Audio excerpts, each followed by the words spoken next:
গাজীপুর জেলা শাখা জুলাই যোদ্ধা সংসদের উদ্যোগে গাজীপুর প্রেস ক্লাবে জুলাই যোদ্ধা ও শহীদ পরিবারের সাথে মতবিনিময় সভা অনুষ্ঠিত। কাউসার আহমেদের সঞ্চালনায় প্রধান অতিথি হিসেবে বক্তব্য রাখেন মোহাম্মদ আরমান শাফিন, আহ্বায়ক, জুলাই যোদ্ধা সংসদ কেন্দ্রীয় কমিটি। বিশেষ অতিথি হিসেবে উপস্থিত ছিলেন কাজী আলম আকন্দ, লিটন, সিনিয়র যুগ্ম আহ্বায়ক, জুলাই যোদ্ধা সংসদ কেন্দ্রীয় কমিটি, মোহাম্মদ সোহাগ মাহমুদ, সংগঠক, জুলাই যোদ্ধা সংসদ কেন্দ্রীয় কমিটি, মোহাম্মদ আমজাদ হোসেন, সদস্য, জুলাই যোদ্ধা সংসদ কেন্দ্রীয় কমিটি, আবদুল্লাহ আল মামুন, সদস্য, জুলাই যোদ্ধা সংসদ কেন্দ্রীয় কমিটি, মাহমুদ হাসান, সদস্য, সচিব, জুলাই যোদ্ধা সংসদ গাজীপুর জেলা। গাজীপুর জেলা প্রেস ক্লাবের সিনিয়র সহ সভাপতি জুলাই যোদ্ধা দেলোয়ার হোসেন বক্তব্য রাখেন। সভাপতি হিসেবে উপস্থিত ছিলেন মোহাম্মদ হোসেন আলী, জুলাই যোদ্ধা সংসদ গাজীপুর জেলা শাখা। আরও উপস্থিত ছিলেন গাজীপুরের জুলাই যোদ্ধা সদস্যবৃন্দগণ। জুলাই শহীদদের স্মরণে 1 মিনিট দাঁড়িয়ে নীরবতার মধ্য দিয়ে মতবিনিময় শেষ হয়। কারণ কি, গণ অভ্যুত্থানের স্বীকৃতি আমরা পাইনি। সুতরাং আমরা যদি আমাদের স্বীকৃতি না পাই, আমরা আপনাদের ছেড়ে দিব না।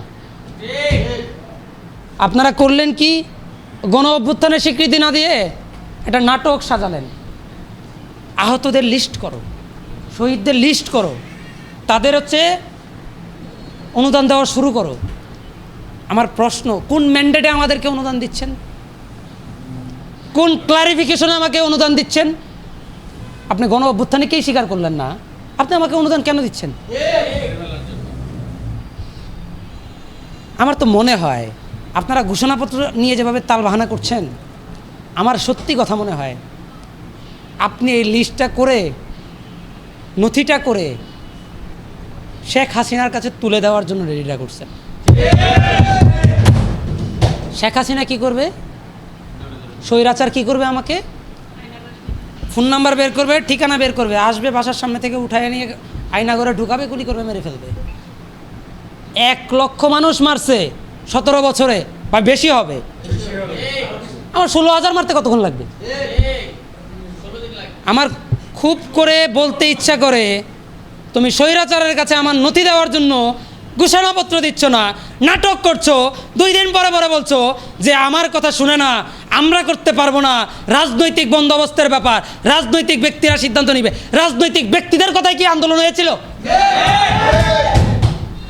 তো আমাদের দফা একটাই, ঘোষণাপত্র দিতে হবে, অন্যথায় দেশ অচল হবে। ঘোষণাপত্র দিতে হবে, নয়তো দেশ অচল হবে।